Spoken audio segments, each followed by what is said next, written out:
বিসমিল্লাহির রহমানির রহিম।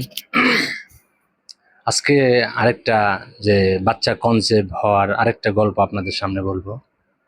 এ হচ্ছে আমার জাফর ভাই, ওদের বাড়ি হলো বাঞ্ছারামপুর। আমি ওনাকে দীর্ঘ 3 মাস ট্রিটমেন্ট করেছি। ওনাকে অনেক ডাক্তার দেখানোর পরে ওনাকে বলছে যে বাচ্চা হবে না, সিমেন অ্যানালাইসিস দুর্বল ইত্যাদি আদারওয়াইজ পরীক্ষা নিরীক্ষা করার পরে উভয়কে ওনার স্ত্রীকে পরীক্ষা করার পরে বলছে যে বাচ্চা হবে না। যে কোনো উপায়ে উনি আমার খোঁজ পায় বা ঠিকানা পায়, আমার শরণাপন্ন হওয়ার পরে আমি তাকে চিকিৎসা করেছি। চিকিৎসা করার পরে আল্লাহর রহমতে তার বাচ্চা হয়েছে। এই গল্পটা আসলে অনেকে সামনে আসতে চায় না। তো জাফর ভাই একজন শিক্ষিত মানুষ, এটা বললে তার দোষের কোনো কিছু নেই। সেটা তার মুখ থেকে বাকিটা আপনারা শুনুন। আলহামদুলিল্লাহ, আল্লাহর শুক্রিয়া। আমি অনেক দিন যাবৎ আহ, ডাক্তার দেখাইছি।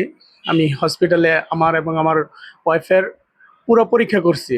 পরীক্ষা করার পরে ডাক্তার বলতেছিল যে আমার দ্বারা কনসেপ্ট সম্ভব না, যে আমার সমস্যা এটা যদি ঠিক হইতেও পারে না হইতে পারে। তো অনেক ওষুধ খাওয়ার পরে ব্যর্থ হয়ে পরে এক পর্যায়ে আমি জলিল ভাইয়ের খবর পাই। জলিল ভাই আসার পরে আমাকে সান্ত্বনা দিছে, সান্ত্বনা দেওয়ার পরে ওষুধ দিছে।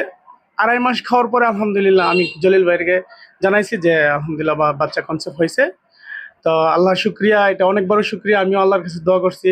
আমি এখনো জলিল ভাইয়ের জন্য দোয়া করি। আল্লাহ জলিল ভাইয়ের উসিলা আল্লাহ আমাকে আল্লাহ সন্তানের মুখ দেখাইছে।